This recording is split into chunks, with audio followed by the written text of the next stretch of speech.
Mr. Speaker, we disagree. Any media that advertises beyond restricted time, they should be fined 20 million. Mr. Speaker, with those many recommendations and report debate, I beg to differ and we will oppose with all my body organs when it comes to voting. Senator Faki. Mheshimiwa Spika, pia mimi nichangie ripoti hii ya uwiano kuhusiana na sheria ya kamari. Na Mheshimiwa, kwanza jambo la kwanza ni kuwa japokuwa kamati mbili hizi zilikaa pamoja na kujaribu kuangalia yale masuala ya sheria hiyo ya kamari. Kwanza ni kwamba kamari si biashara, Mheshimiwa Spika. Kamari ni kamari. Na kamari na madhara mengi, Mheshimiwa Spika, ikiwemo ile tunaita addiction ama uraibu, vile vile pia inasababisha athari za akili, yani mental health. Mheshimiwa Spika, wengi wale ambao wanakwenda katika shughuli hizi wanaathirika kiakili, kwa sababu bila ya kwenda katika mchezo wa kamari, Mheshimiwa Spika, mtu yule anakuwa si mtu wa kawaida. Tatizo niliko nalo na sheria hii, Mheshimiwa Spika, ni kwamba imetoa fursa ya kufanya hata watu wadogo waweze kucheza kamari, kwa sababu ikiwa kiwango cha pesa ambazo unaweza kutumia kwa kamari kimepunguzwa kutoka shilingi 20 mpaka shilingi 1, ina maana kwamba kila mtu anaweza kushiriki katika mchezo wa kamari. Mheshimiwa Spika, shida nyingine ni kwamba katika vituo vyetu vya redio kwa sasa, Mheshimiwa Spika, matangazo mengi ni ya kamari. Kwa kipindi cha muda wa saa moja, Mheshimiwa Spika, katika redio zetu za FM karibu saa nzima wanatumia kutangaza kamari. Utasikia ukilipa shilingi 100 utapata shilingi 2000. Ukilipa shilingi 100 utapata 200,000. Kwa hiyo Mheshimiwa Spika, imekuwa ni jambo la kawaida sasa katika nchi yetu kwamba watu wanashiriki katika masuala ya kamari, na hii Mheshimiwa Spika sio jambo zuri, kwa sababu baadhi ya zile athari ambazo nimezitaja hapa, Mheshimiwa Spika, zitaweza kuwasibu Wakenya wengi. Hivyo basi na nchi itapata watu ambao wanaweza kufanya kazi kuweza kujenga nchi. Mheshimiwa Spika, ningependekeza kwa sheria labda ingefanywa ngumu zaidi ama kali zaidi kuhusiana na wale ambao wanakiuka sheria kuhusiana na masuala ya kamari. Kwa mfano, hizi vituo vya redio ambavyo vinatangaza mara kwa mara masuala ya kamari vingepunguziwa muda ambao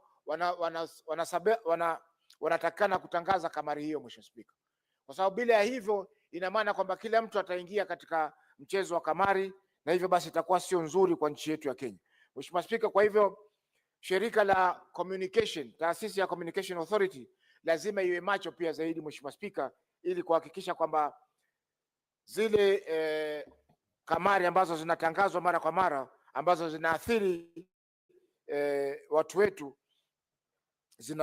zinapunguzwa. Mwisho Mheshimiwa Spika, ni kwamba kwa sababu ya hii kamari ambayo iko katika vyombo vya habari na kila mahali, ma TV, hata zile kasino ambazo zamani ndio ilikuwa ni sehemu za kamari, hivi sasa zimeweza kufifia. Biashara nyingi za kasino, Mheshimiwa Spika, zinaweza kufungwa kwa sababu wengi wanashiriki katika kamari ambayo iko katika mitandao, yani online. Hivyo basi biashara zile taasisi ama zile sehemu ambazo kamari ilikuwa ikichezwa zamani imebadilika sasa, imekuwa hata majumbani watu wanacheza kamari. Bibi na bwana wanashiriki katika kamari, kila mmoja akijaribu kushabikia timu yake ya mpira ama kushabikia jambo fulani ambalo iwapo watashinda itakuwa ni wameweza kupata zile pesa ambazo wamewekeza katika kamari hiyo. Mheshimiwa Spika, kwa hayo mengi napinga mswada huu.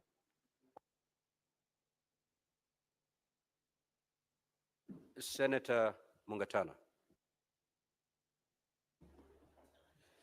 Mr. Speaker, thank you for giving me the opportunity to make a comment on this mediated version and this report that has come back to the Senate for approval.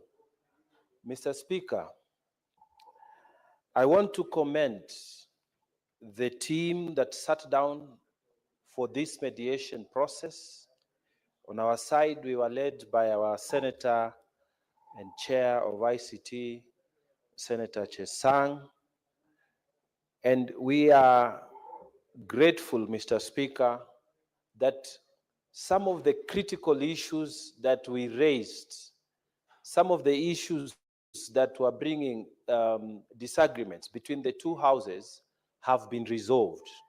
This means, Mr. Speaker, that in a short while, this bill will become law after assent by His Excellency, the President. Mr. Speaker, during the main debate of this gambling law, when it was at the Senate, I raised the issue of physical presence.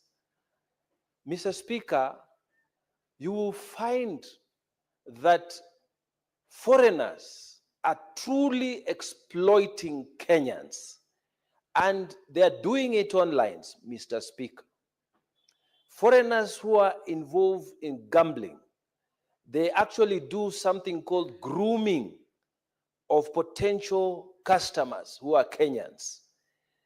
They will put very nice, well-spoken ladies to talk to people. They will make sure that you have a few winnings at the beginning. And once you are hooked, Mr. Speaker, they start taking money from you. And there is no physical presence of these offices in Kenya. And Mr. Speaker, what happens? Because in my practice of law, I came across a victim who explained to me what happened. They send you agreements. These agreements, they give you confidence that although they don't have a physical presence in Kenya, you will get your money. And sure enough, the first few you will get. Then afterwards, when you have put in good money, you will hear that company has closed down. You go to the website, it's not there. So, Mr. Speaker, this report is saying that going forward, physical presence will be mandatory. And Mr. Speaker, this is a good thing. I support this report. Again, Mr. Speaker, it says that for foreigners who wish to engage in this business, if you can call it, of gambling, they must put a security, substantial security, Mr. Speaker. And I think the report had recommended something like 50 million.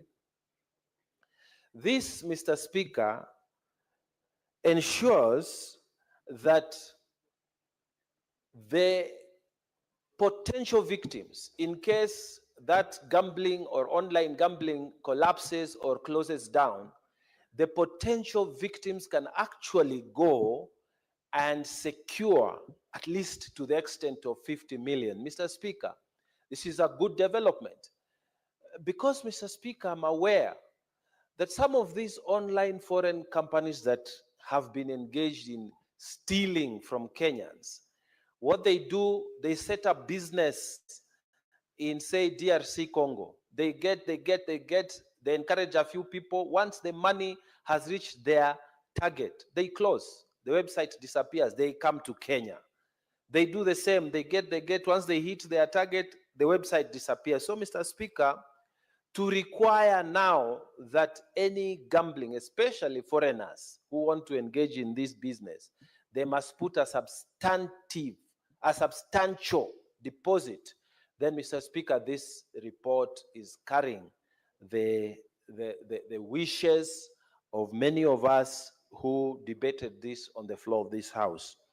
Finally, Mr. Speaker, I like the fact that this report has carried the idea that on the local scene, these advertisements for gambling must be discouraged during the time when our children are there, during the time when our children are still awake.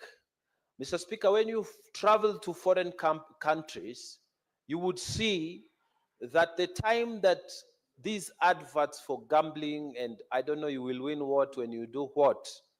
When you put this money, you will get this. When you do this, you will win this. They are always at night, mostly late night. But in this country, before this law, we used to find so much of this. Our radio station, as has been said here by a previous speaker, our television sets, you know, until you get tired of looking at them, advert after advert after advert. Mr. Speaker, this report in the mediated version, and now it's going to be law once the president assents to it, it will get rid of all those. And this report has made a significant step forward in controlling gambling. At the end, Mr. Speaker, I don't gamble because I was taught by my parents. At the end, we have the responsibility as parents to teach our children that this question of pata potea, it must not be part of your culture. At the end, we must teach our children that hard work is the only way that you will make it in life. Mr. Speaker, it reminds me many, many years ago when I was considering to open my first law firm in Mombasa. Mr. Speaker, I went to seek advice from senior practitioners, and I remember one many years, this is over almost 40 years now, and he told me, Mungatana, there is no shortcut to success. You see where I am? I have worked hard. And the children who have visited us in this Senate today, and I'm glad you are hearing us from the plenary, from up there. There is no shortcut to success. You must put in the work.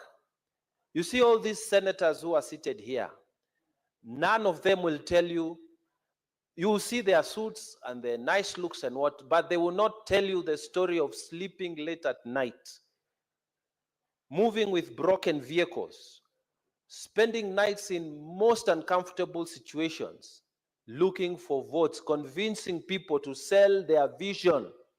And that's how they are seated here. Don't see the glamour and forget that there was work behind that glamour.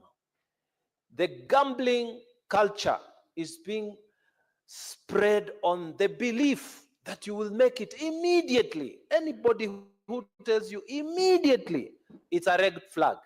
Any person who tells you, put this money, you make money immediately, run away like you're running away from the devil himself. Anything, even your hard work, by the time you are getting your KCSE certificate, it has been many years of hard work. It has been 8 years of primary. It has been 4 years of secondary school.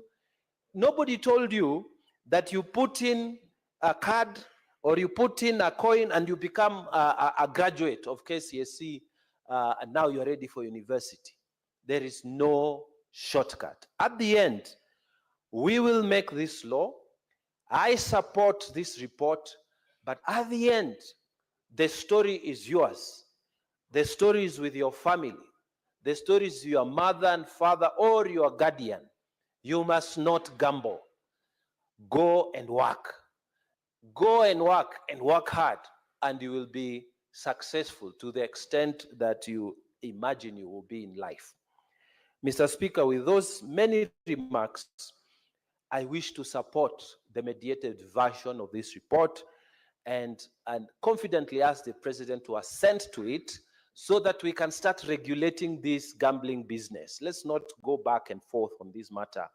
Let us have a law, and if this law is not good enough, the Senate does not stop operating. It will amend any section that is not good for the sake of good order in this country. Mr. Speaker, I support. Thank you. Senator Olekina.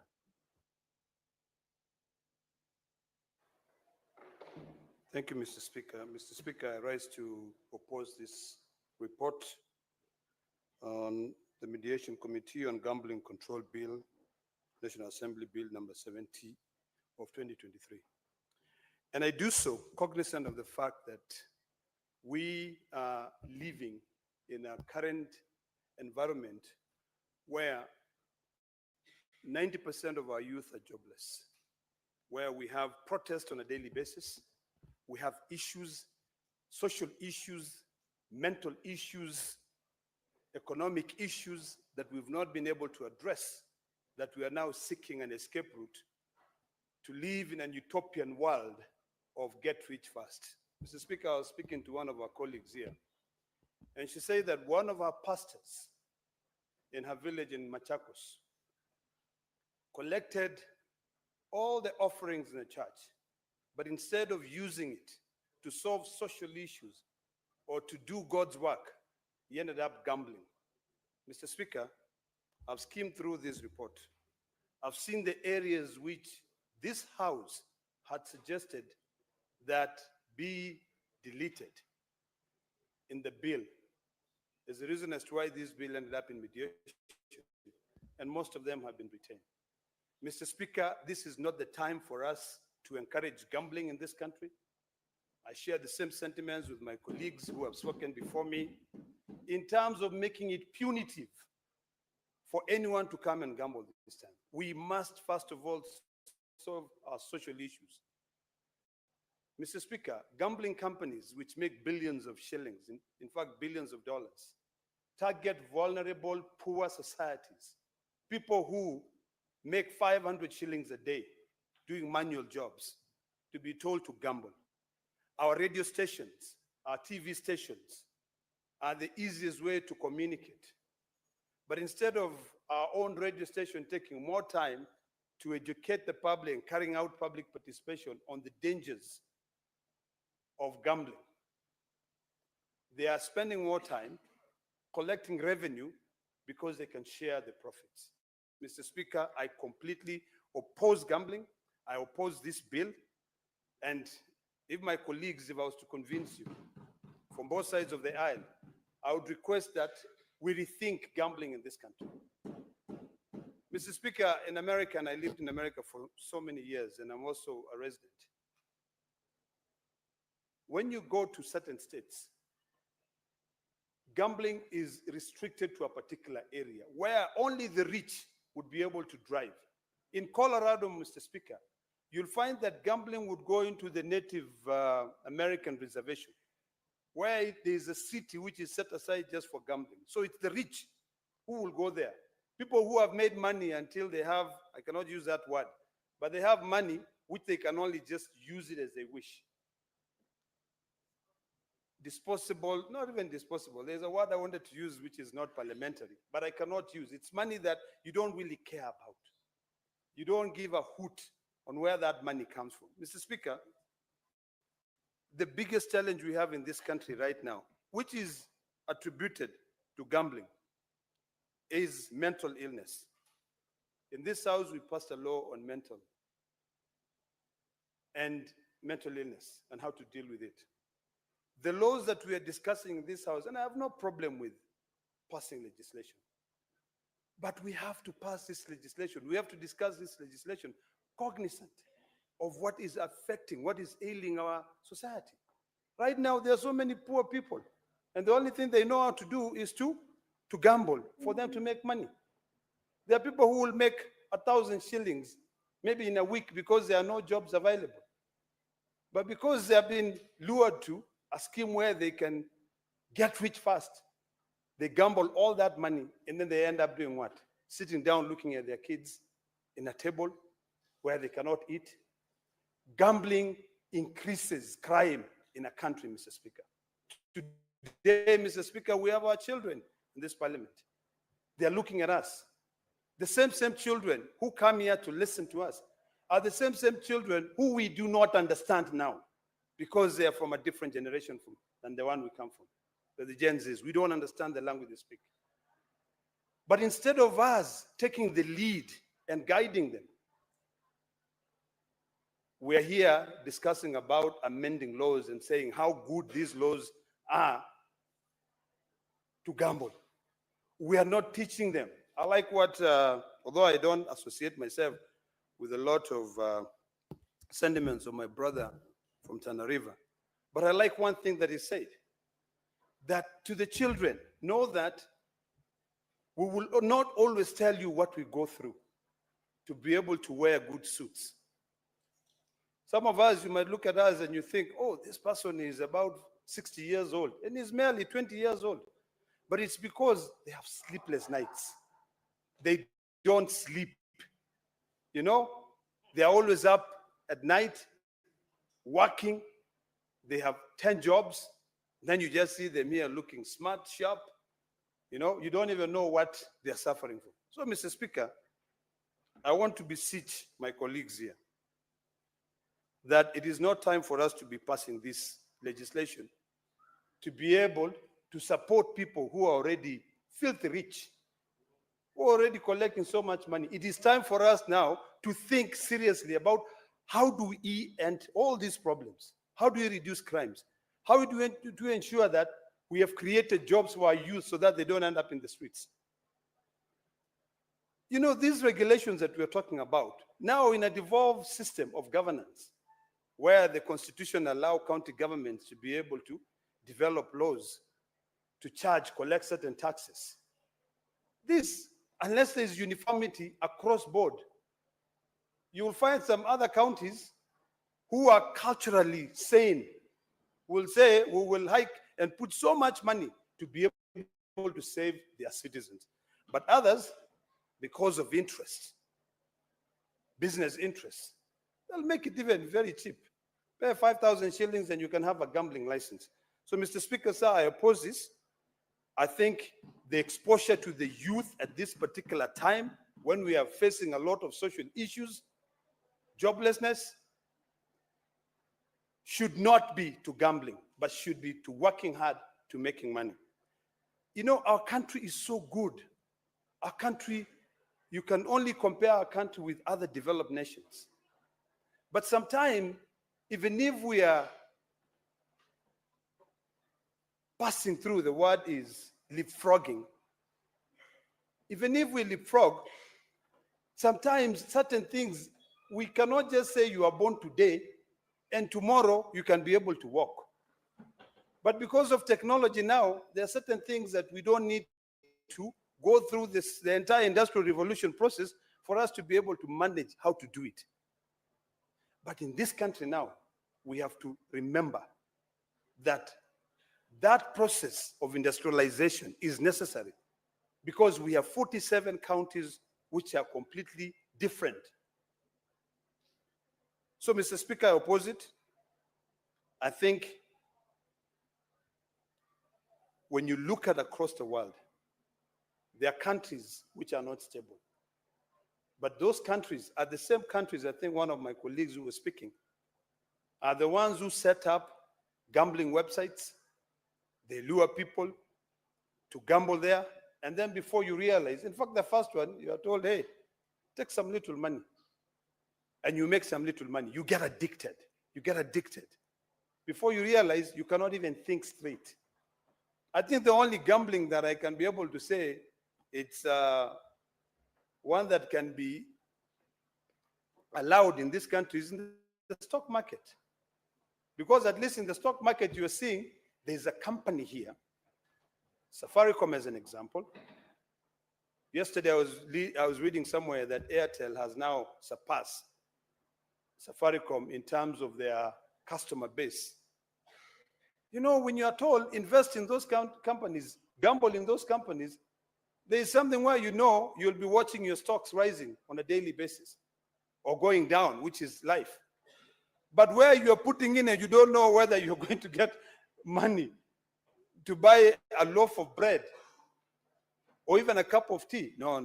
I say no to that. So, Mr. Speaker, with those many remarks, I completely oppose this report, and I oppose anything to do with gambling in this country at this particular time. I think in the next 10 years, once we've been able to fix our current problems of understanding each generation, is when I'll be able to entertain anything to do with gambling. So, Mr. Speaker, sir, I oppose. Senate Majority Leader. Thank you, Mr. Speaker. I rise to support this motion, which is a report of the mediation committee from the Senate and the National Assembly that brings to a close a very difficult exercise that we've had, which is to try and rein in and bring control on a very difficult sector. A sector, Mr. Speaker, that has been described very ably by my colleagues. In fact, I agree with them on their prognosis. What I do not agree with them, is a final diagnosis, what they eventually consider to be the solution. I've listened to my colleagues, Senator Ledama, Senator Cherargei, and while I agree with all the things they have said about gambling, Mr. Speaker, I am afraid that what they are prescribing as a solution might not serve us. We live in very interesting times, Mr. Speaker. You know, in the year 2018, this parliament, the Senate, sponsored me alongside a few of my colleagues to Colombo, Sri Lanka, for a conference titled Evidence-Based Decision Making. That conference eternally changed my life. And to date, as a lawmaker, if you follow me every afternoon, Mr. Speaker, including yesterday, I follow the evidence before making a final decision. This country, unfortunately, Mr. Speaker, we make decisions based on political affiliations or feelings sometimes without looking at what the hard facts are telling us. And that's a debate we had here yesterday, for example, where I tried to remind my colleagues who are here, Senator Sifuna, Senator Halwale, Mr. Speaker, that while it is long held that there are counties that are rich and counties that are poor, a better way of looking at places, Mr. Speaker, to consider for affirmative action of any kind, Mr. Speaker, is to break it down to the lowest administrative unit, which is a sub-location, Mr. Speaker, and have a nationwide consideration. Mr. Speaker, this is one such scenario as well. We agree that gambling is a menace that has messed up so many young people, so many families, so many women, because it's not just young men, Mr. Speaker. You will recall that there were times when they had put some slot machines across the country. It was a very interesting spectacle where you'd find women folk in the village at about 4 o'clock trooping from their homes to the center to go and slot in the coins, Mr. Speaker, with the hope that they were going to have their luck on that particular day. I'm afraid, Senator Ledama, that when we legislate, we pass laws for things that we know, things that we like, and those that we don't. I understand very little about gambling. In fact, I don't know even how to gamble. But unfortunately, as a lawmaker, Mr. Speaker, I have to make decisions that are in the best interest of the people that I represent.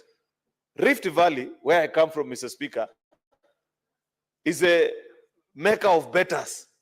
That's where the hardcore betting population of this country lives. And I know this from very, excuse me, very sound authority, Mr. Speaker, on statistics that I've seen. How many young people wake up trying to get 100 shillings or 50 to place a bet on something with the hope that they'll succeed. And of course, like has been described by many of our colleagues, 90 to 99% of the time they don't succeed, because that's how gambling works. I know that there's something they say, the house never loses, the house always wins. Unfortunately, Senator Ledama, choosing not to regulate this sector is not an option that you want to take. Why? Because even if we made the decision that we want to ban gambling in Kenya, are you aware that 60 to 70% of gambling nowadays has gone online? And they are from sites that don't even exist in Kenya. And those sites, just listen, Senator Ledama, I've done some good research on this. Those sites are operated by very sophisticated software that even if you block their IP address this minute, by the next minute, they have generated a new one. And our young people are following those sites there.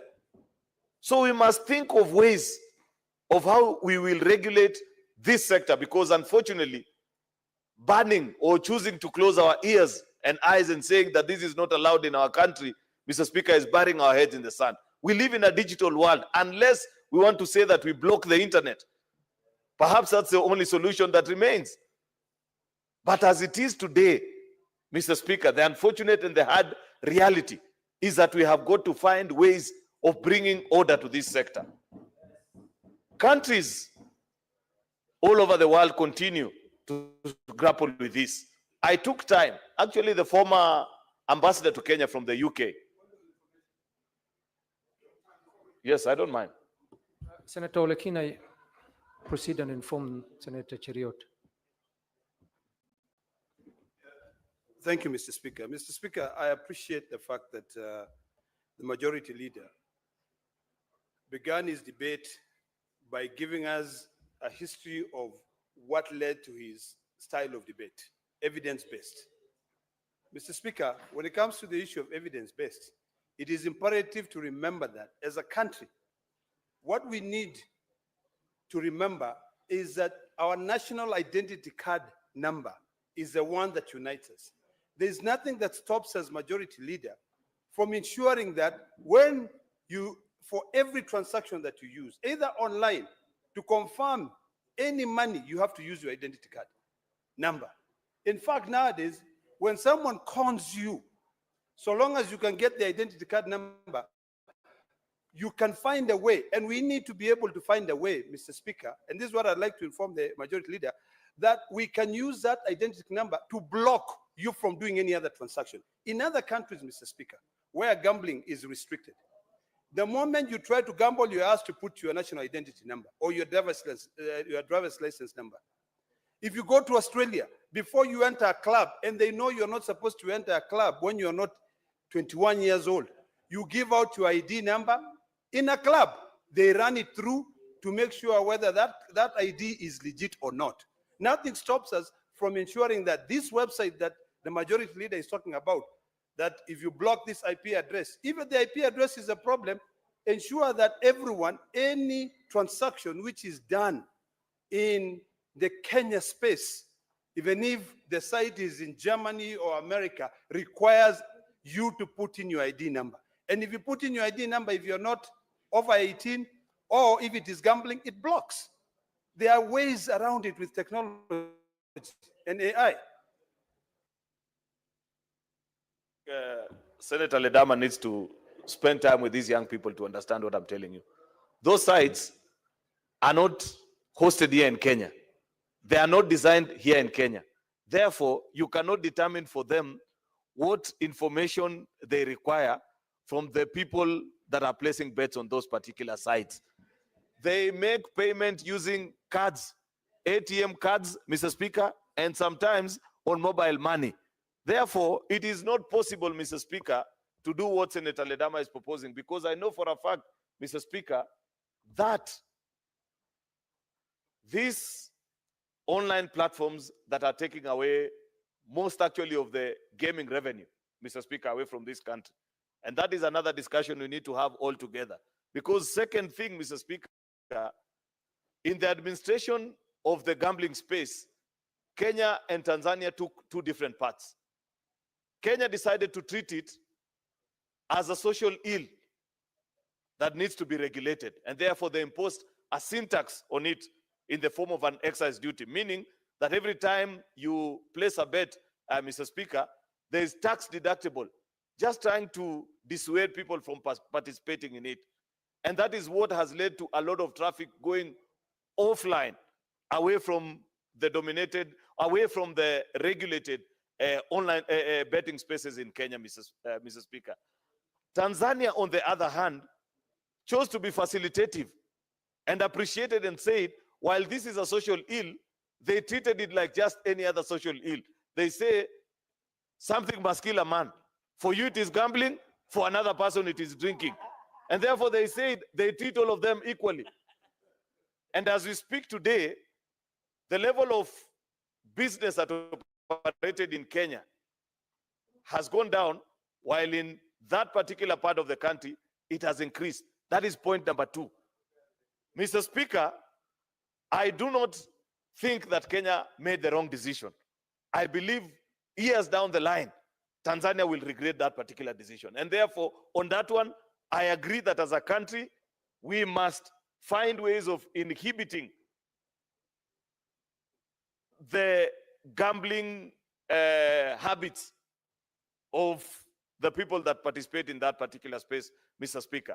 But I was just bringing to the attention of the House the evolving space within which this industry operates. That as we try to tax them here to dissuade them from participating in these games, they have actually taken off and they are now online. As we speak today, Mr. Speaker, therefore, we must find ways of regulating this sector so that what other countries have done, Mr. Speaker, is that they have tried to ensure that there is benefit and any challenges that occur from subsequent months and years of betting to a particular individual are actually sorted by the betting house. You'll find that many of them, for example, and before Senator Ledama rose to inform me, I was giving the example of a piece of legislation that was shared to me by one of the interns at the UK embassy about a year or two ago, by the time we were beginning this debate. They say that they have actually forced all gambling entities, so long as you provide gambling activities in the country, be it online or in the form of a casino, Mr. Speaker, to keep a record of the customers, and they share. And there is a trend they are able to trace. If they find that you are getting to levels close to addiction and you're becoming dependent on it, while it's just supposed to be a sport, Mr. Speaker, they actually call you and they offer counseling services to you, mandatory by law. That's the kind of work that we need to demand from the firms that operate gambling activities in this country, that they must look after their customers. That if they notice that you are actually addicted, Mr. Speaker, they provide support services to you as a customer. That needs to be provided by this authority. That's why I want to persuade my colleagues that turning our backs on our countrymen and women that are struggling with this menace, Mr. Speaker, is not an act of leadership. It will be an act of cowardice on our part. While we may not agree with their choices, Mr. Speaker, we pass law in this house for the people that we agree with and those that we don't agree with, Mr. Speaker. I say that I don't know even how to gamble. I have never gambled in my life, Mr. Speaker. But I am fully aware that so many of the young people that vote for me to come to this house, Mr. Speaker, battle with gambling addictions, for example. I must provide a regulatory framework for them to have an entity that will look straight into the eye of these betting firms and tell them that look after your customers. Ensure that you provide support services to them if they get to addiction levels, Mr. Speaker. The CSR support that Senator Cherargei was talking about, Mr. Speaker, it must be provided so that you counterbalance between the force of good and evil in the society. So that at the end of the day, if there are challenges that they have brought about in the society, how have they counterbalanced it? By providing, for example, everybody knows that the biggest contributors in this day and age in the sporting world are actually these betting firms. Across the globe, Mr. Speaker, they sponsor the biggest of sporting franchises out there, Mr. Speaker. They develop gymnasiums, stadia, Mr. Speaker, because of the realization that people's choices, Mr. Speaker, vary from one to the other.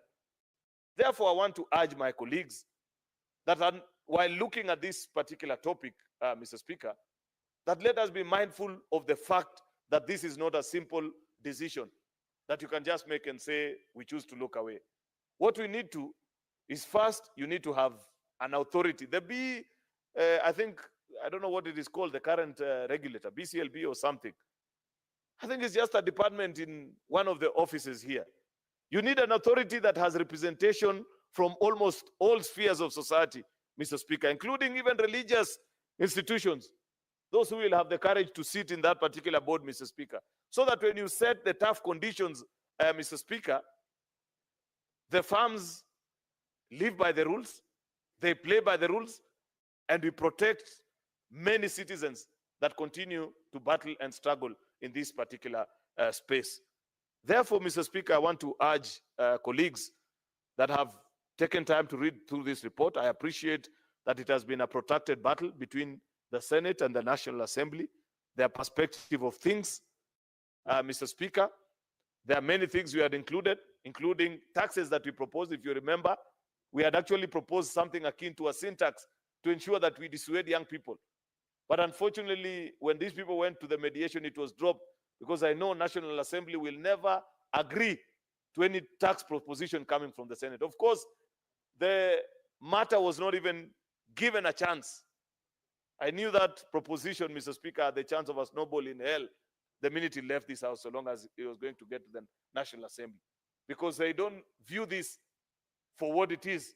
It is a broader conversation about what is the space of Senate with regards to taxation and so on and so forth. And therefore, we lost it at that. My thinking, because I listened to, I don't know who it was, one of the members who moved that proposal on taxation, Mr. Speaker, was actually to sort that issue that I had proposed, or that I had spoken to earlier, between how we chose to administer betting and the difference in approach we took between us and Tanzania, Mr. Speaker. Unfortunately, since that was lost in the mediation, I concede, Mr. Speaker, because we must be able to achieve the greater good, then we'll tie in the small ends eventually when we have the opportunity. So I want to request that we conclude on this business today, Mr. Speaker, if possible, so that when we get the opportunity to have a regulatory authority, then we shall invite them to this house and now ask the hard questions, Mr. Speaker. Maybe, I don't know, maybe, just maybe, that there are technological solutions that are available to these companies that are running betting, Mr. Speaker, online, and don't have presence in Kenya. They don't pay taxes in this country, Mr. Speaker. I know that there is a lot of ways in which we can find them. I know, for example, Senator Ledama, because earlier on you had asked me what might be the solution, is that you can force their bookmakers, because all these online betting firms rely on bookmakers that are actually regulated in countries that have even stronger regulations in this space than the Republic of Kenya, Mr. Speaker, to give us the odds so that you're able to establish how many transactions they made out of this country and what it is that they paid. Because now in this law, thanks to the mediated version of the report, even if we have no ways of finding and establishing, we shall continue to demand of them until such a time that we catch up with you. You may be domiciled out of a country that a tax haven somewhere that Kenya has no relationship with, but somehow, somewhere, the long arm of the law, when it eventually catches up with you, then you will pay into the Republic of Kenya. Therefore, I appreciate that proposition that has come from this committee to tax even those that are participating in the online space and have no physical space in offices in Kenya, Mr. Speaker. You may not have the chance to recover anything from them at this point, but somehow, somewhere, one day, one time, Mr. Speaker, you will find the opportunity. Lastly, Mr. Speaker, is to ask our colleagues, Mr. Speaker, to treat this matter with the urgency that is needed. Because listening to those that are opposed and supporting this, there's one point that we all agree, that this is a space that needs our urgent attention as policymakers, Mr. Speaker, so that we find a way.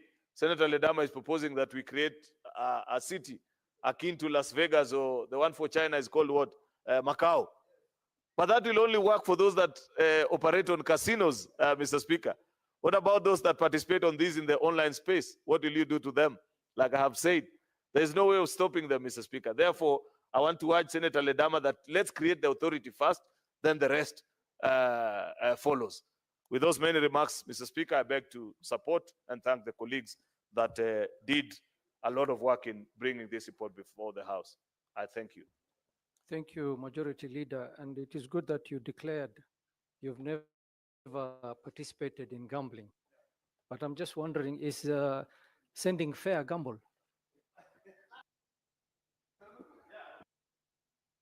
Mr. Speaker, because you have asked me a question, yeah, sending fare is a gamble, especially for a young man like Eddie, Mr. Speaker. Because chances are she may come or not come. That is a gamble. It has odds, Mr. Speaker. Senator Eddie Okech.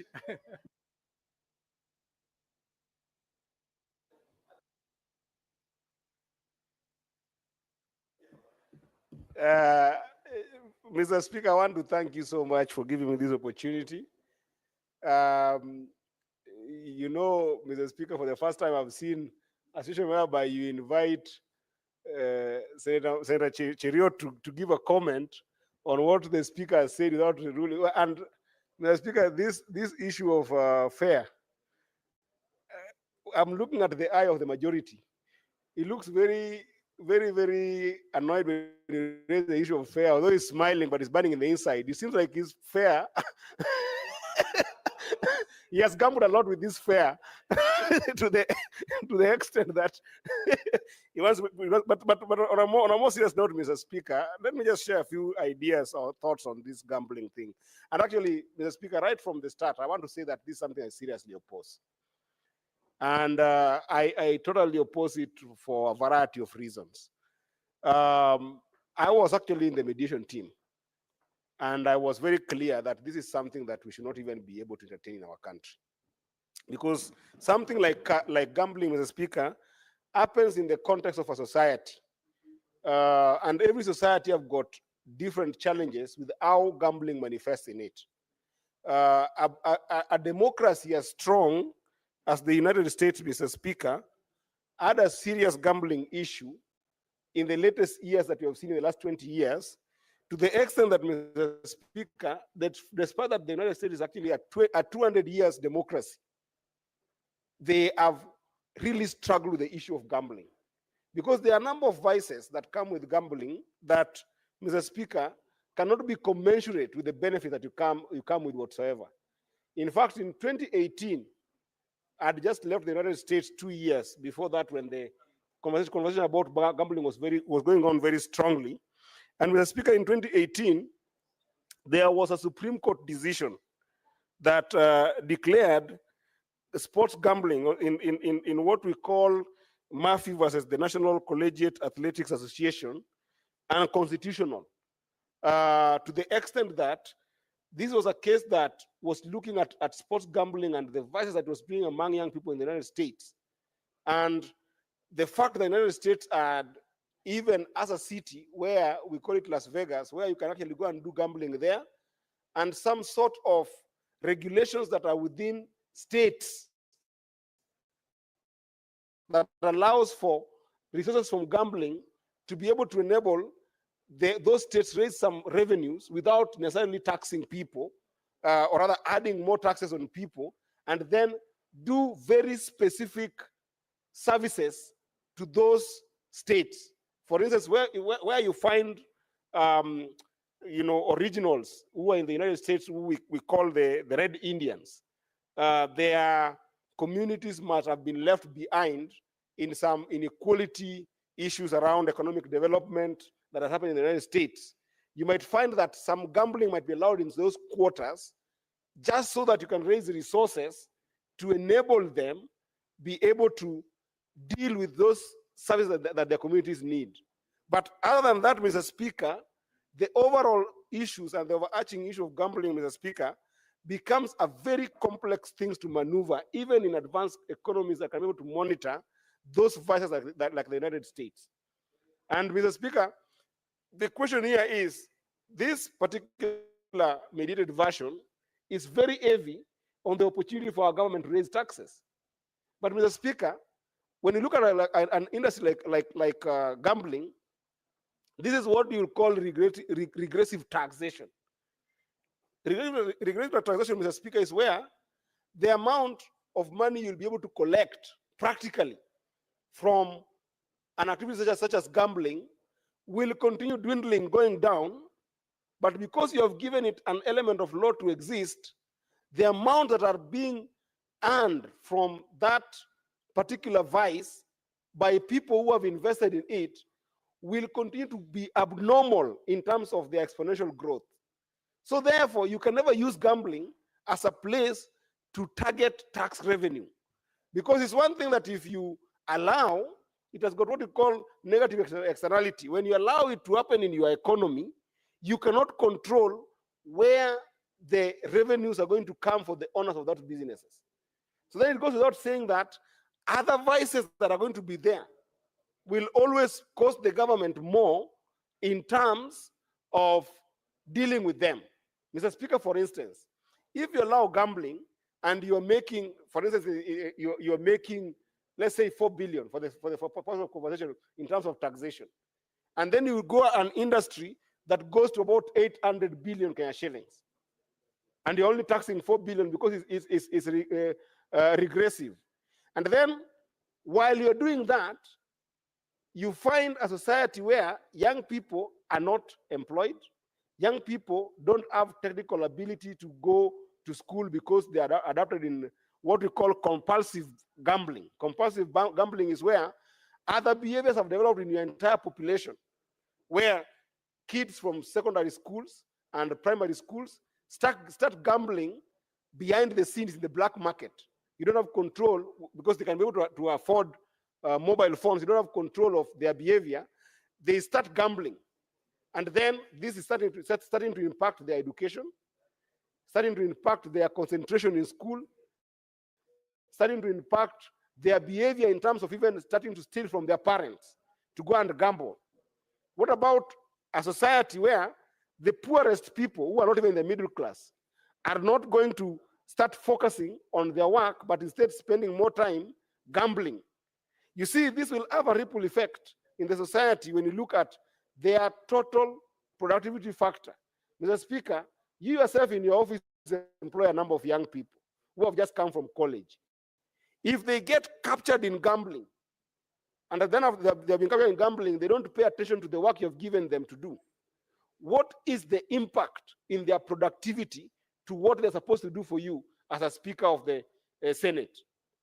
What will end up happening is that you will have this big impact, and that's what we call it compulsive gambling, in the sense that the negative effect in the society is so big that even if you are to collect a lot of taxes from it nominally, not in absolute terms, because in absolute terms, the money that's going to gambling is always going to be humongous.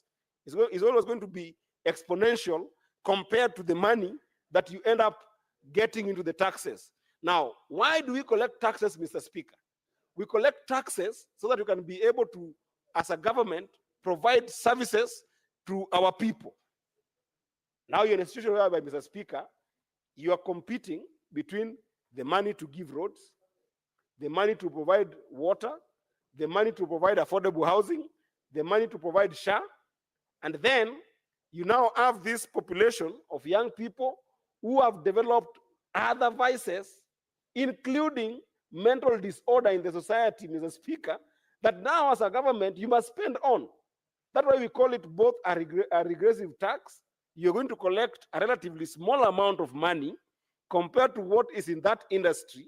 And then secondly, you're going to have compulsive problems where you have, as a government, to spend in those problems. You will have to spend on the population that is not productive.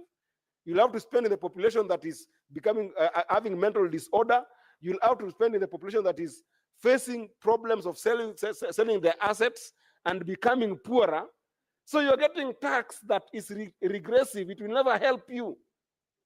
Gambling cannot be a place where a government wants to go and face and start looking for taxation as a revenue. It doesn't work like that.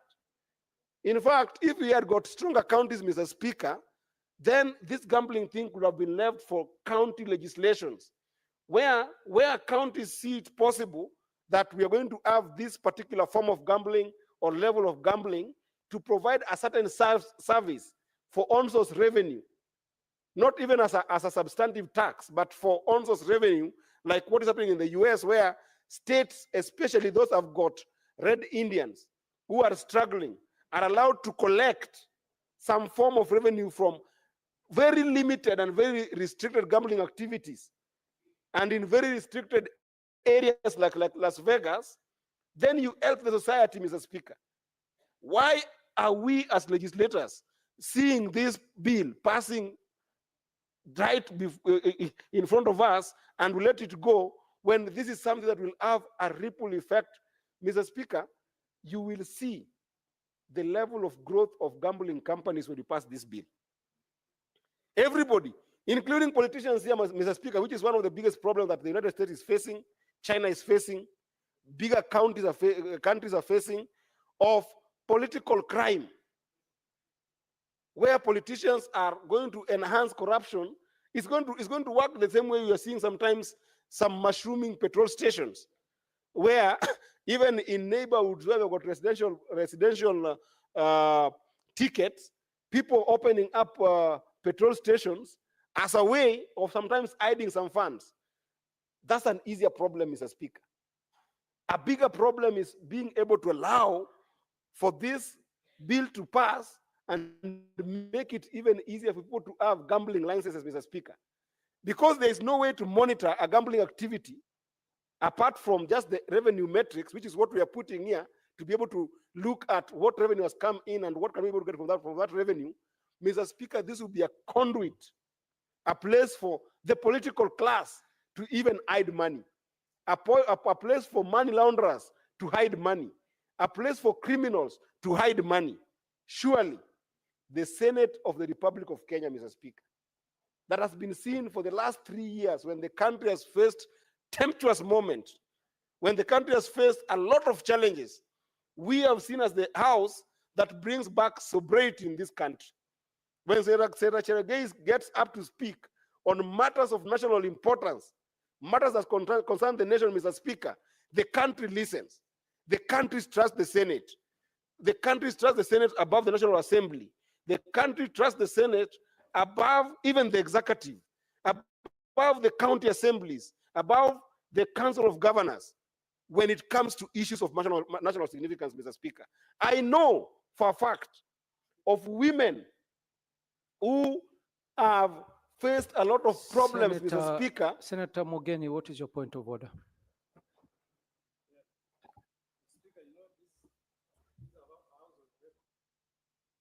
I've had my good friend, Senator of Migori, making some bad inference against other legislative houses, where he says that data existing shows that Kenyans don't trust the National Assembly, they don't trust our 47 county assemblies, they only trust the Senate. Is that factual, going by the contents of Standing Order number 105? We should not say things we cannot back by data.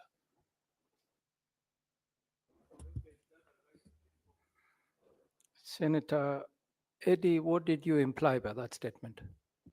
Mr. Speaker, first of all, you know, Senator Morgan is my senior. I know how much I respect him. He should not say what I did not say. I did not say that those other institutions are not trusted. I just said we are trusted more than them. It's a level of trust. It's an issue of level of trust. And there's a number of data, including Muzalenzo Trust, Mr. Speaker, that does all these data-driven research that shows that Senate is actually more trusted as an institution by Kenyans. Since you've referred to an existence of data, yes, according to Senator Mogeni's point of order, yes, are you able to substantiate by tabling those data so that Mr. Speaker, if you give me time, I'll bring you the Muzalenzo data and show you just how much Senate is trusted across board in the country in terms of making sober decisions. And actually, I was calling to the conscience of because I know I might get a time to speak, and perhaps I need to bring him up. He just got in. I need to bring him back. We are discussing the gambling bill. And I wanted to tell him that as my senior, I was trying to appeal to his consciousness that this bill very well, Senator Eddie, you will substantiate by the next sitting. Say, sure, I will do that. But I wanted to appeal to him as one of the senators that this bill around gambling, and especially predicated upon the idea that we are going to make some significant tax revenue from gambling, is indeed a bad bill, in the sense that you cannot predicate the idea of getting tax revenue from gambling when exponentially people will make more money than the taxes that you're getting, but the impact of the vices that you'll have in the society.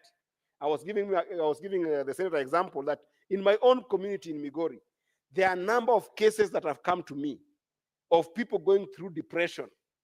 There are a number of cases that we have seen of people committing suicide after losing their basic assets, as simple asset as women selling goats to go gamble with, as simple asset as Young people selling their motorbikes that they have saved over and over time, over 3 years, to purchase a motorbike, then they sell it to go and gamble with it, and then they end up losing everything that they had.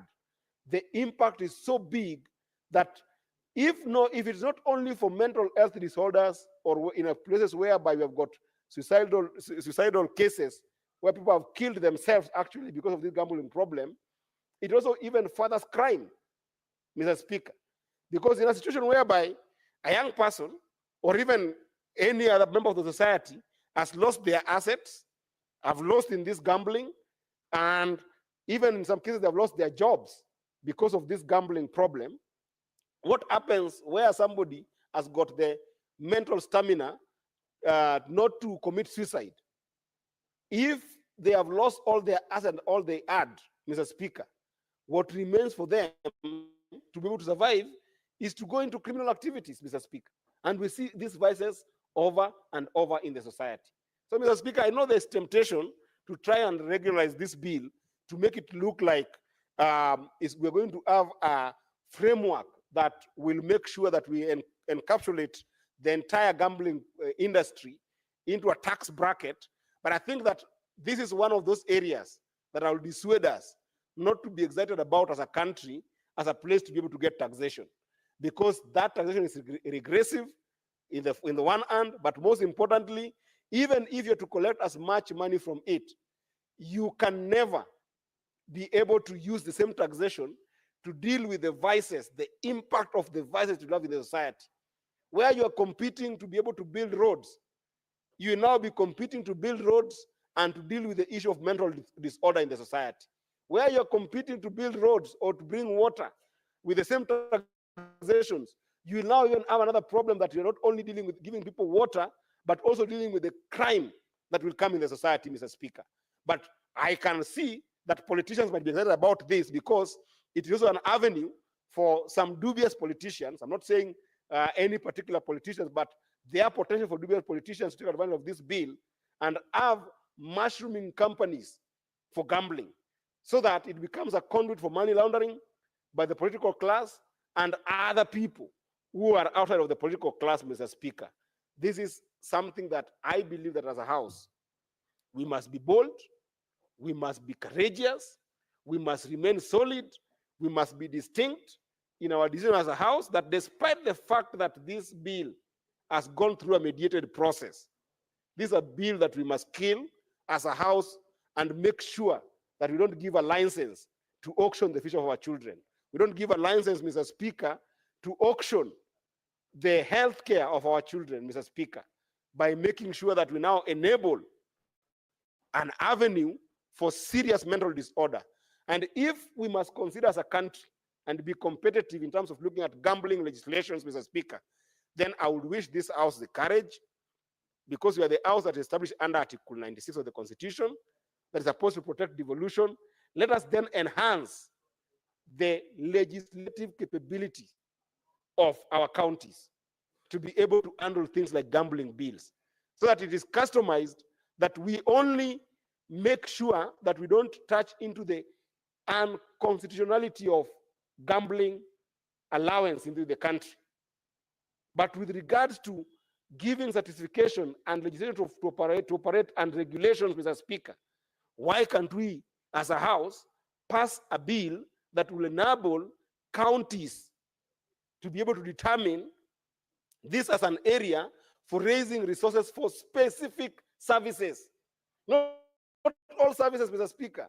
Not even as a place for on-source revenue that goes into the baskets of taxation in the counties, because that would be also be tantamount to double taxation, Mr. Speaker.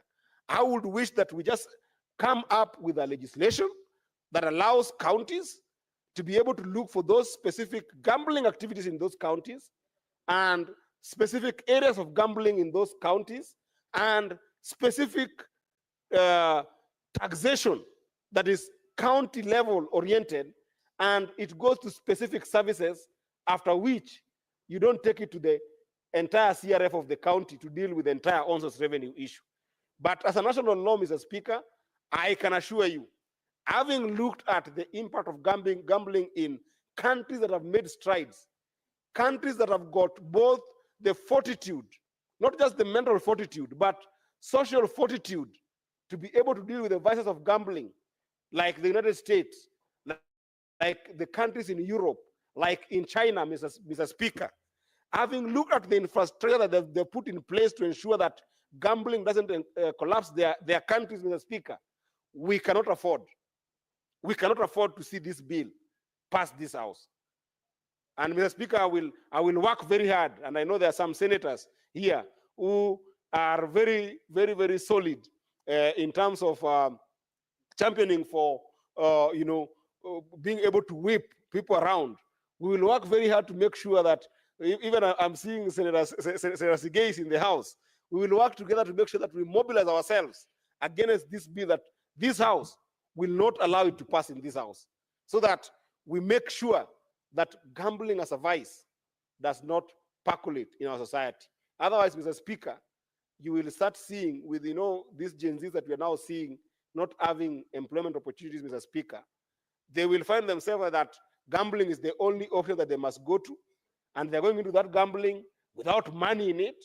They don't have the money. They will start borrowing from Peter and Tom and John to go and gamble with that money, and then more frustration will come where they have failed. Because the truth also is, out of the people who gamble, Mr. Speaker, not 2% of people who enter any bid end up winning that bid that they have entered, Mr. Speaker.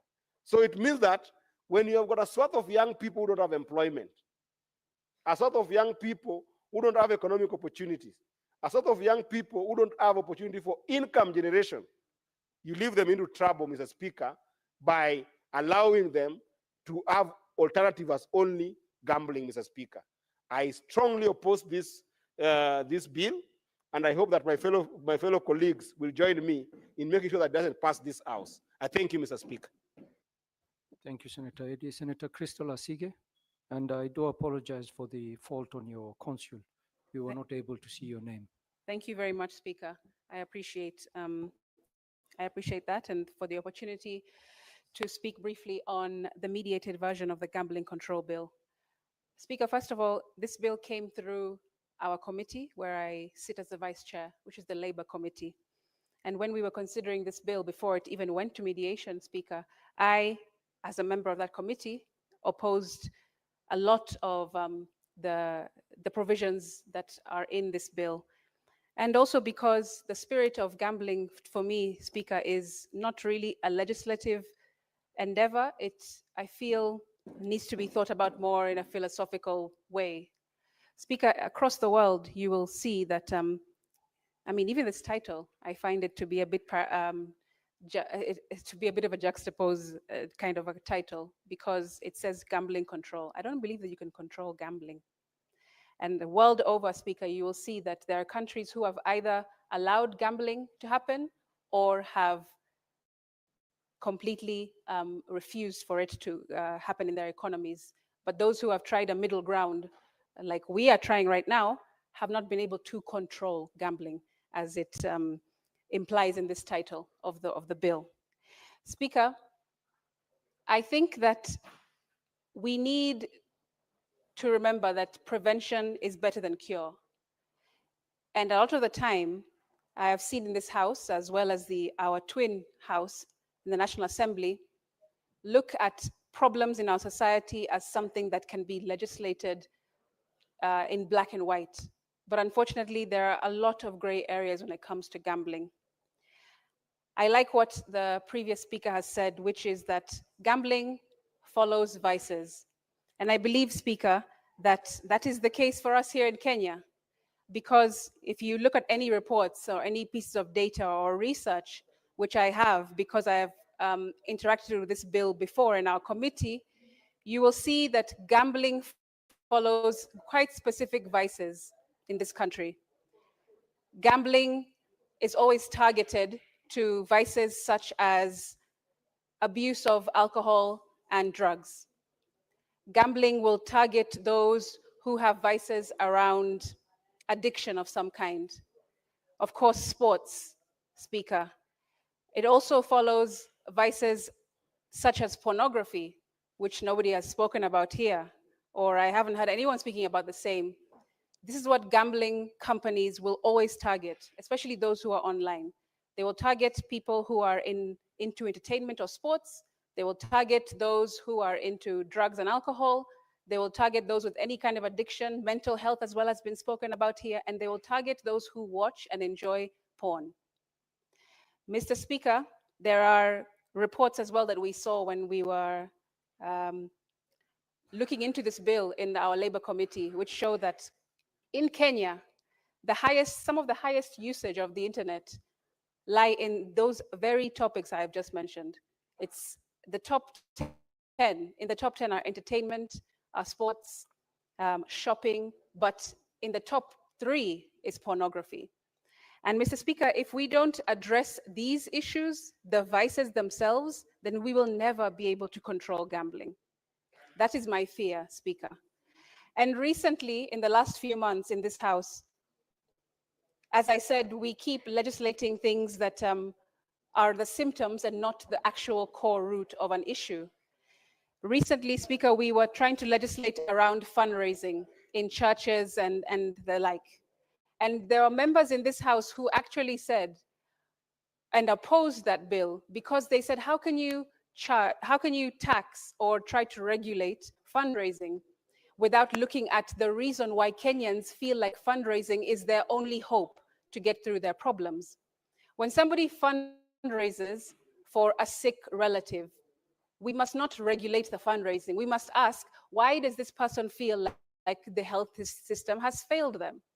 When somebody is trying to fundraise, for example, for education or taking someone to university, you must not regulate that, but you must ask, why is this person feeling that the education system has failed them, and that's why they have to look into their family and friends and community to raise funds for education. Same principle for me, Speaker, lies here. Why are we trying to regulate gambling and try to put heavy restrictions or legislation on top of this issue, rather than actually dealing with the root cause of why people are privy or prey or run prey to gambling, which is the things that I've mentioned before? I think those are the issues that we need to really sit and think about, not just as legislators, but as thinkers, Mr. Speaker, because that's why we are here. We are apparently the most brilliant minds in the country, and that's why we have been put here to represent our people. And if we cannot sit and think about the root cause of our issues as a country, rather than always treating the symptoms and slapping a piece of legislation on top of it, then we will never, ever control anything. Nonetheless, gambling is my opinion, Speaker. And even if we go ahead Senator Mungatana, Cherargei, and AD, please consult in low tones so that we can hear Senator Crystal. Proceed. Thank you for protecting me from the members who are consulting. This is a very emotive subject, and I'm sure that they are busy discussing my submission as I speak. Thank you very much, Speaker. I want to just underscore and re-emphasize that we need to think about the root cause, curing that, or preventing the root cause, rather than thinking about how to cure it with a piece of paper and regulations.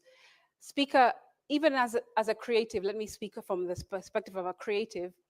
We recently, in the last financial bill of last year that was thwarted by protests across the country, Speaker, there was a provision or a proposal to start taxing creatives, the creative industry. And creatives came out in large numbers to say, how can you tax us or regulate us when you haven't created an environment for us to even thrive in the first place?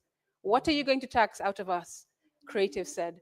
And Speaker, that same idea, I will take it not literally, but there are similarities from that to this, which is, why would you want to tax a base of people who clearly are showing symptoms of issues that we have not solved as society? Rather than solving them, we are punishing them for being unemployed, for being addicted to alcohol or drugs or pornography, whatever the case might be, when we haven't actually sat down as thinkers and the most brilliant minds in the country and looked at the research and actually engaged with evidence-based legislation to then realize that, hey, this may not be the actual, or it may not be a sustainable solution to just write a piece of legislation. We need to actually go down to the base, to the core, to the bottom line, which is, why are our people feeling the need to continue to gamble their lives, their assets, their dreams, their possessions away, instead of looking for honest work, looking to cure their mental illness, looking to address their addictions, looking to stop watching pornography. Mr. Speaker, for me, that is something that is poignant, and I had laid it out very clearly when we looked into this bill in the Labour Committee. It's still the case now, even though there's mediated version, which has not really addressed that same question, which is maybe philosophical, but still has to be answered by somebody. And I would have hoped that this mediated version of this committee would have addressed those kinds of issues, rather than slapping us with yet another piece of legislation which may never, ever solve our problem and never bring any kind of control to gambling. I thank you. Thank you, Senator. Senator Andrew Omtata.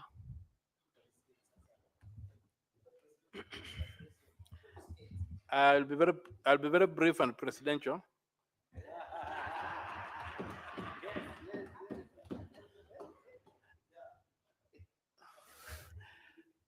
First of all, this is a bad bill. It is tackling a very, very technical area without any scientific study having preceded it. And that is why the problem is. The root cause of gambling is a misconception that it's a shortcut. It is a shortcut to making wealth. There's a shortcut to creating wealth. And in a country like Kenya now, where there is to make a shilling has become very difficult, you can see the way that this thing has mushroomed across. And maybe we may need to withdraw this bill, have a proper study on what is driving this issue, and then come up with scientific solutions. When I look through this bill, I don't see anything that is scientific about it, and I don't see any solution proffered. Yes, there's need for regulation, but by doing what? There's need for education, but by doing what? There's need for so many interventions, but by doing what? So I think, Mr. Speaker, this bill, though a good, and as a student of St. Thomas Aquinas,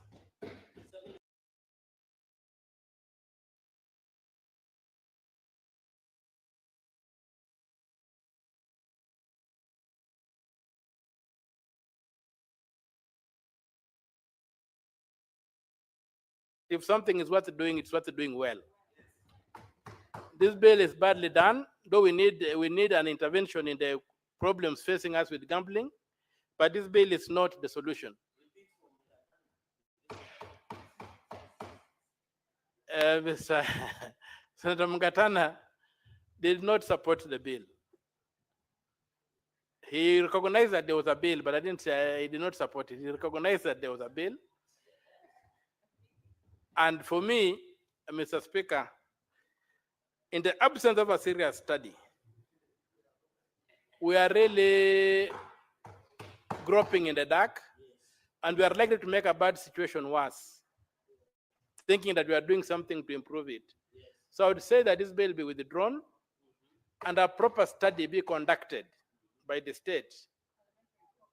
Then from that study, the state can bring us a bill that can address the issues in the industry. Because you have seen even situations like, if you look at all the adverts on gambling, when you look at all the adverts on gambling, they promise quick wealth. They promise anything at the end of the day.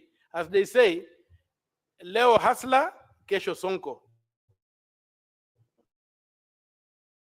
Kind of this bill be withdrawn, or if it's not withdrawn, we vote it out, and then give that, they leave the door open for a better, well-resourced, well-researched, and well-reasoned bill to come before us, one that can then exercise our minds. Really, right now, we are just not well informed to make a decision.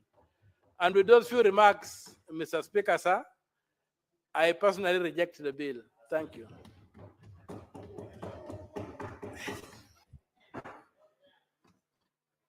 Honorable Senators, there being no other senators wishing to contribute, I call the mover to reply.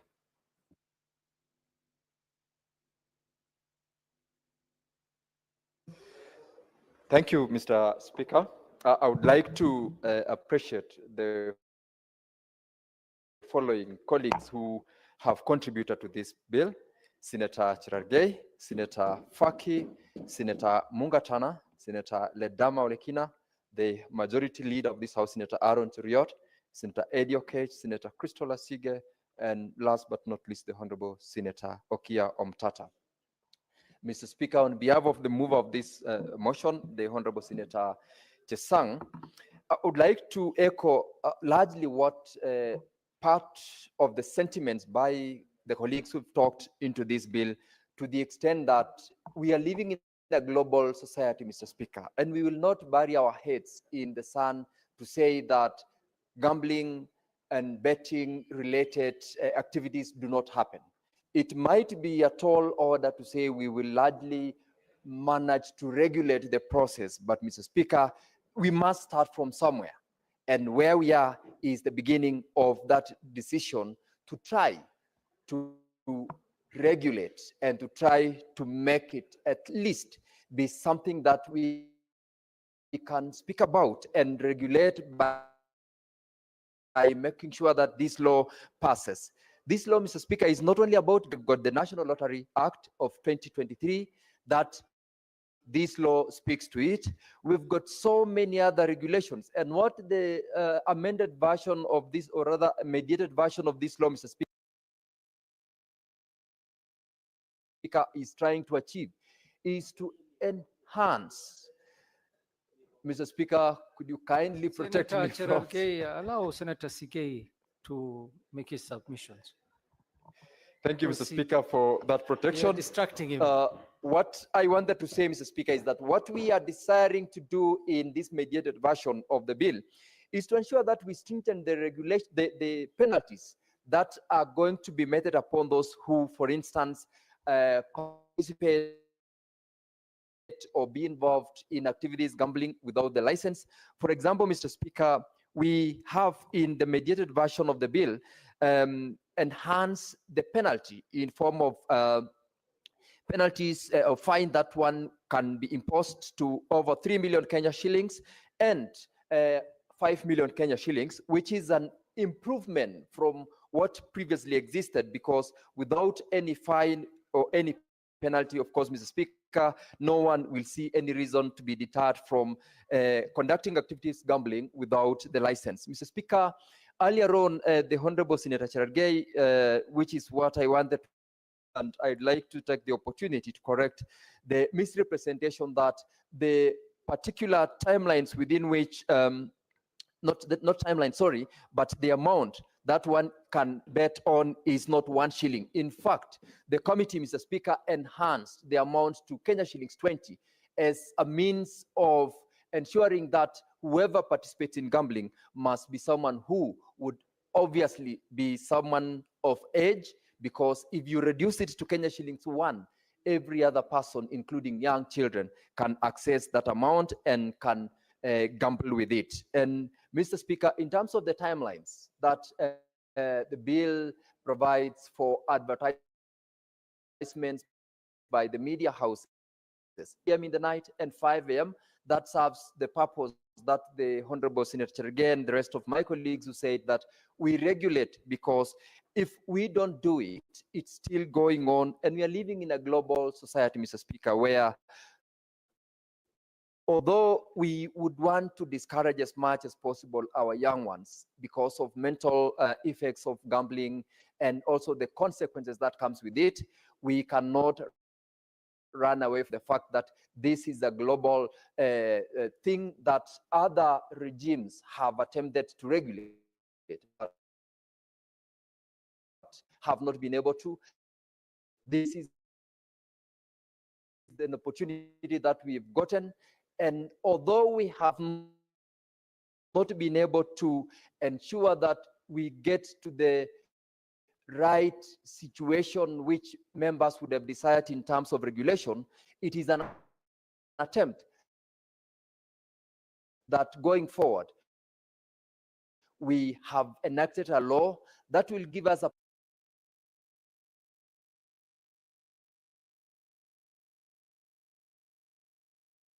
platform, either to continuously improve that law so that we, at the end of the day, are able to speak to a regulated activity, which in this case will enhance from undertaking such vices, but for those who have already been put into this, not necessarily residents within Kenya, but those who are outside, but online, and they are Kenyans whom we must also speak to, we are able to support them in a manner that this law is trying to do. We are legislating for posterity, Mr. Speaker.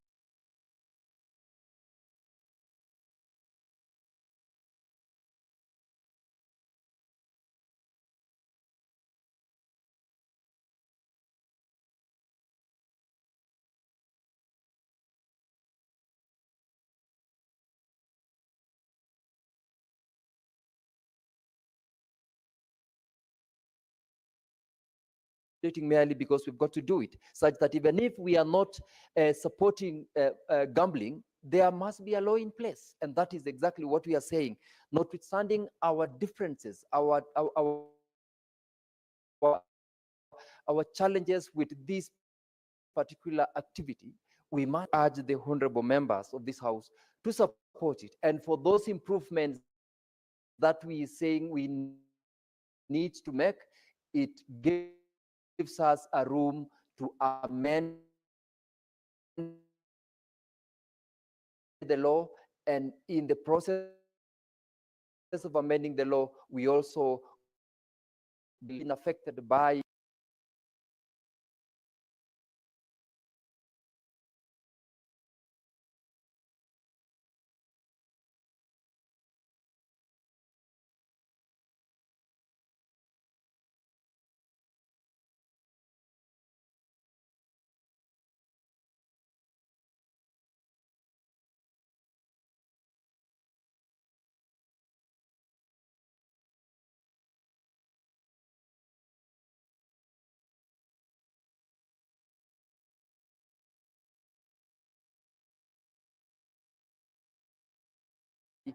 gambling activities to also get an opportunity to undertake an understanding of how else can they exit the vice, rather than just saying we do not want it, we do not want the law.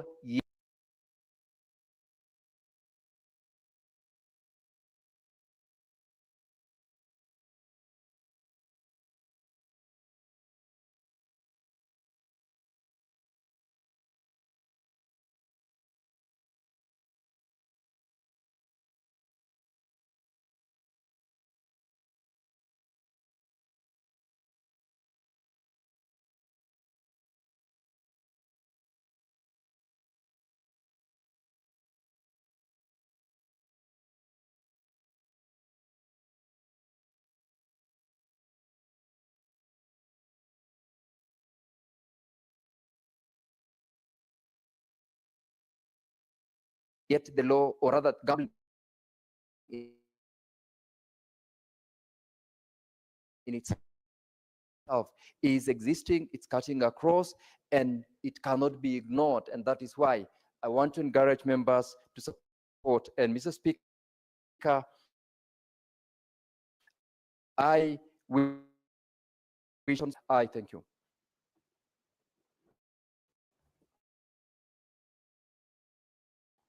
Thank you, Senator. Putting of the question has been deferred.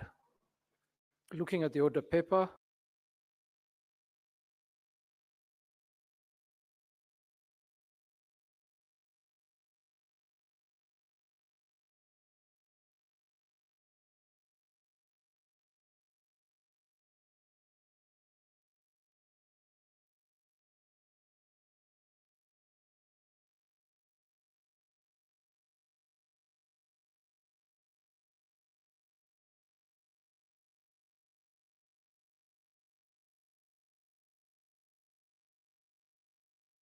we will have to defer order number 10, 11, 12, 13, 14, 15, 16, and 17. Clerk, call the next order.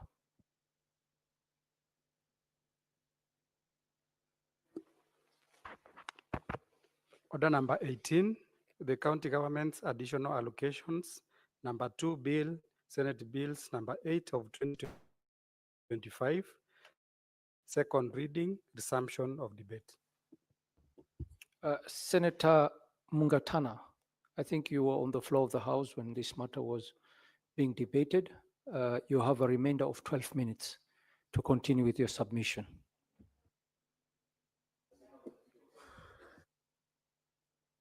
I think Senator Sige is saying something. Oh, okay. Okay.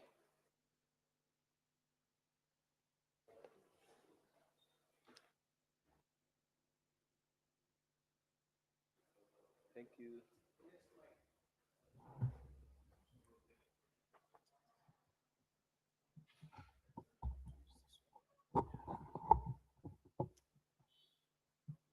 I want to use this one. Can I be given this? Thank you, Mr. Speaker. Mr. Speaker, I was on my feet yesterday seconding the bill that had been moved by Honorable, our Chief Whip, Senator Mheshimiwa Boni Khalwale. And Mr. Speaker, I was at the point where I said this bill has 12 clauses. And the last clause talks about criminalization of financial misconduct.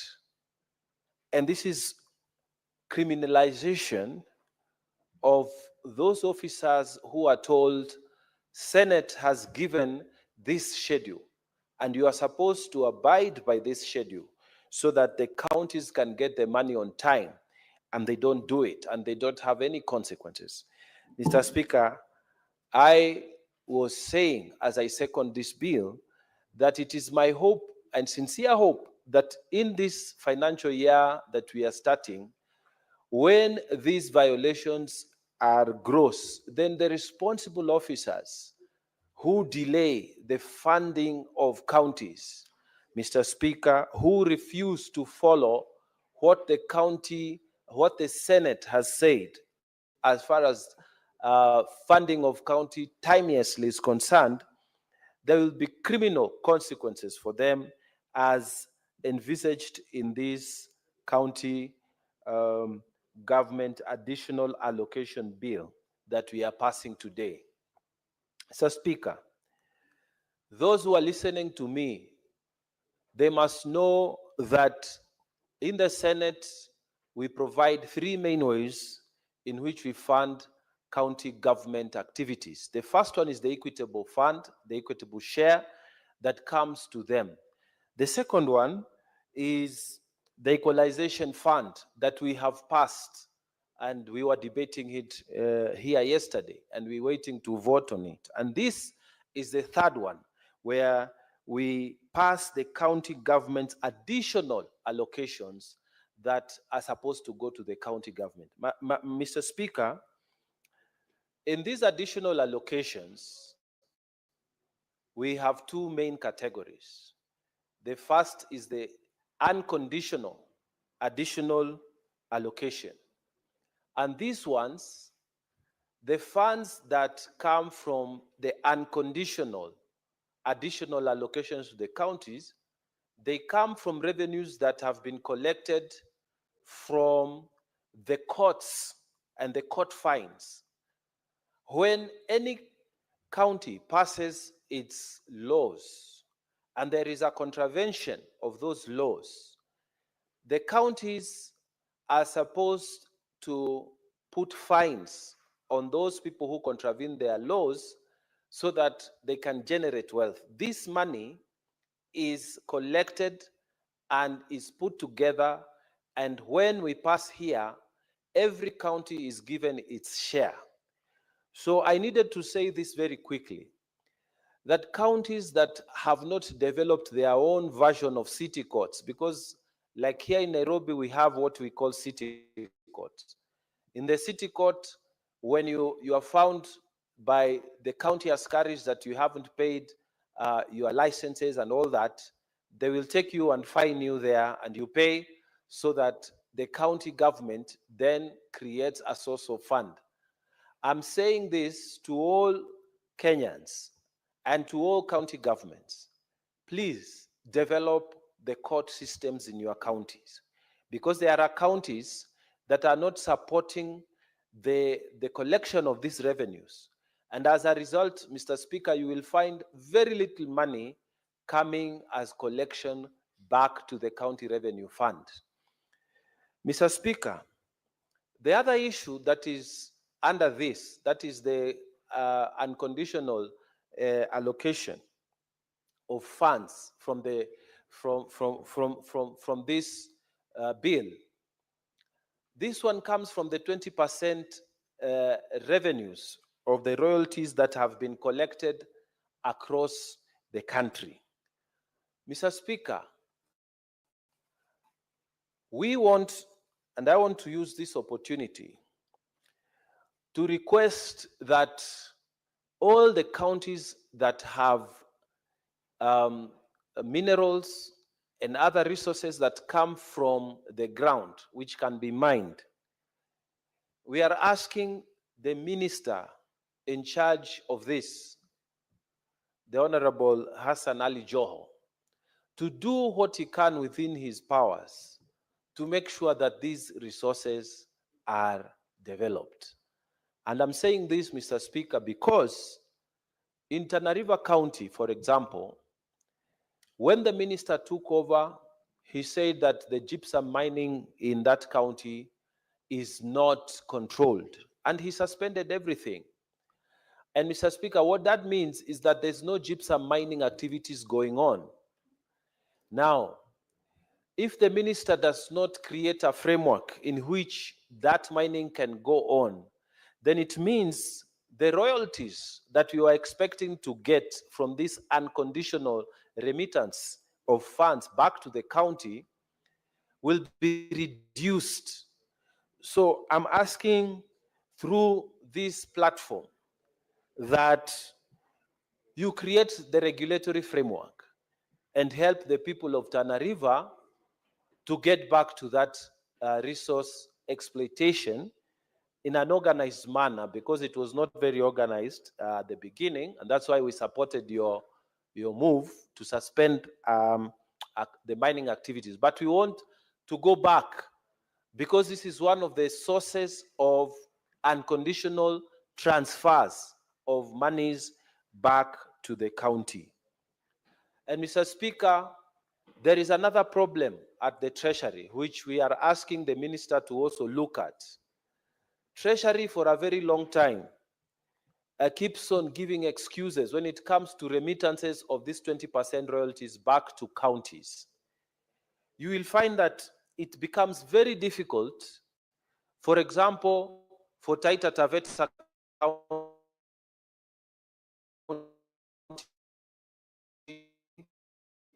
for Kwale County,